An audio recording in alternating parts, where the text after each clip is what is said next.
Several thousand anti-government demonstrators marched through the capital of Zimbabwe on Thursday, closely watched by armed police in the first rally since a deadly crackdown on an election protest in August. Singing and waving placards denouncing President Emerson Mnangagwa, the protesters gathered in the center of Harare before streaming through the city's streets. The event, held with police approval, was organized by the main opposition MDC party, which says it was cheated of victory in the July 30 election, 8 months after longtime leader Robert Mugabe was ousted. In a demonstration just days after the election, 6 people died when security forces opened fire on protesters, undermining Mnangagwa's efforts to present the vote as a fresh start for the nation after years of repression under Mugabe. "Mnangagwa must go," read one banner at Thursday's protest alongside others reading "You stole my vote, please give it back," as well as slogans demanding justice over the election shootings. Much of the march's anger was focused on Zimbabwe's renewed economic problems, with people struggling to cope with dramatic price rises and severe shortages of essentials like bread, cooking oil and petrol.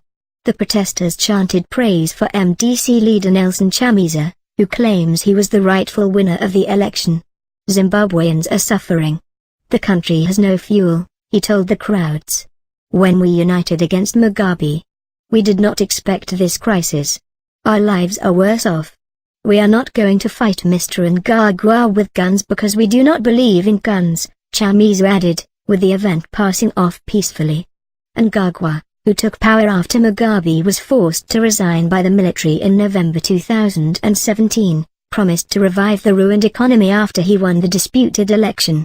The latest bout of economic strife erupted last month when the government introduced a 2% tax on all electronic transactions to increase revenue. Many Zimbabweans rely on electronic payments as US dollars, which function as the country's main currency, are scarce, with hardly anyone trusting the local bond note currency. "We are here to demonstrate against the economic crisis and the election that was stolen," said Donald Bango, a 25-year-old security guard. "There are no jobs.